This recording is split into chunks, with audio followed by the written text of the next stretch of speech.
অন্তর্বর্তী সরকারের প্রধান উপদেষ্টা ডক্টর মোহাম্মদ ইউনূসকে টেলিফোন করেছেন মার্কিন জাতীয় নিরাপত্তা উপদেষ্টা জ্যাক সুলিভান। এ সময় তিনি চ্যালেঞ্জ মোকাবেলায় মার্কিন সমর্থনের কথা জানান। স্থানীয় সময় সোমবার হোয়াইট হাউসের ওয়েবসাইটে এক বিজ্ঞপ্তিতে তথ্য জানানো হয়েছে। এতে বলা হয়েছে, অন্তর্বর্তী সরকারের প্রধান উপদেষ্টা ডক্টর মোহাম্মদ ইউনূসের সঙ্গে মার্কিন জাতীয় নিরাপত্তা উপদেষ্টা জ্যাক সুলিভান কথা বলেছেন।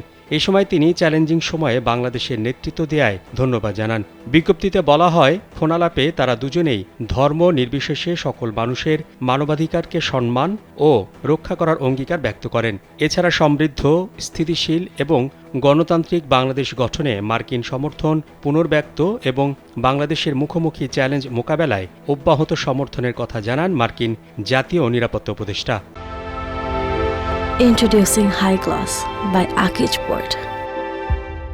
গত 12 ডিসেম্বর হোয়াইট হাউসের ব্রিফিংয়ে বাংলাদেশে সংখ্যালঘুদের ওপর কথিত নির্যাতনের অভিযোগ তুলে এ বিষয়ে মার্কিন প্রেসিডেন্টের অবস্থানও জানতে চাওয়া হয়। এ বিষয়ে আমেরিকার অবস্থান জানায় হোয়াইট হাউস। এ বিষয়ে হোয়াইট হাউস জানায়, যুক্তরাষ্ট্র বিষয়টি অত্যন্ত গভীরভাবে পর্যবেক্ষণ করছে। এমনকি প্রেসিডেন্টও এই বিষয়টি গভীরভাবে পর্যবেক্ষণ করছেন।